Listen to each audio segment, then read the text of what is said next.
কথিত আছে প্রতিমা তৈরি হয়েছিল 108টি গরুর লেজের লোম দিয়ে। পশ্চিম বর্ধমান জেলার উখড়ার গোপেদের ভগবতী পুজো নিয়ে এমনই নানান স্মৃতি জড়িয়ে রয়েছে।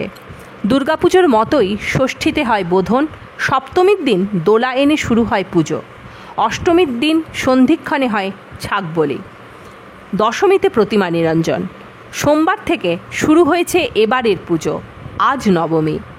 ভগবতী মন্দির কমিটির সম্পাদক বাসুদেব গোপ বলেন, এই পুজোকে ঘিরে রয়েছে নানান কাহিনী।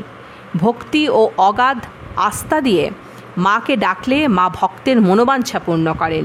এই পুজোয় দুর্গাপুজোর মতোই পুজো পাঠ হয়, প্রসাদ বিতরণ, অন্নকূটের ব্যবস্থা সবই হয় প্রাচীন রীতি মেনে।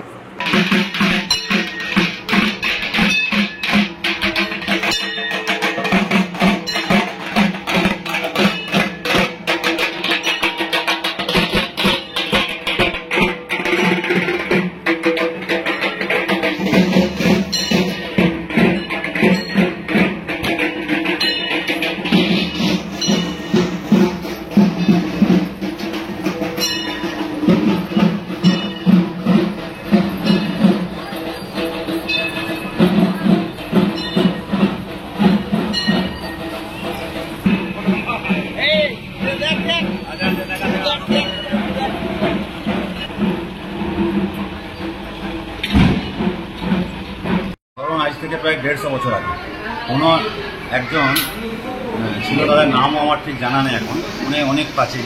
তো তার কাছে একাই এই একটা মূর্তি তৈরি হয়, অনেক কিছু মানে খুব বিধি মেনে আর কি। আমাদের একটা গরুর লেজ থেকে 108টা এক কালারের গরুর লোম দিয়ে একটা ঠাকুর তৈরি করা হয়, হ্যাঁ, সালাগ্রাম মতন তৈরি করা হয়। ওই ঠাকুরটি হচ্ছে আসল ভগবতী।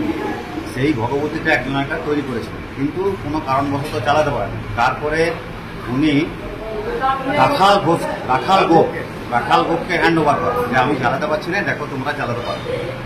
রাখাল গোপের কাছে কিছুদিন থাকে, তারপর আছে ওর ছেলে জিতেন গোপের কাছে। জিতেন গোপ আরও কজন মিলে প্রথম চালায়। তারপরে বাবুদের কাছে যায়, বাবুরা একটা মন্দির করার জন্য জায়গা দেয়। এই জায়গাটি উপরে জমিদার থেকে, এই জায়গাটিতে মন্দির সামান্য করে টিনের চাল দিয়ে যে ঘরের ঘর দিয়ে প্রথমে তৈরি করা হয়। তারপরে ওইখান থেকে শুরু হয়। তারপরে ওই দিন আবার জিতেন গোপ সকলকে, গোটা যতগুলো আমাদের সজাতে আছে গোপ ময়লা, তাদের মধ্যে রেজিস্ট্রি করে দেওয়া।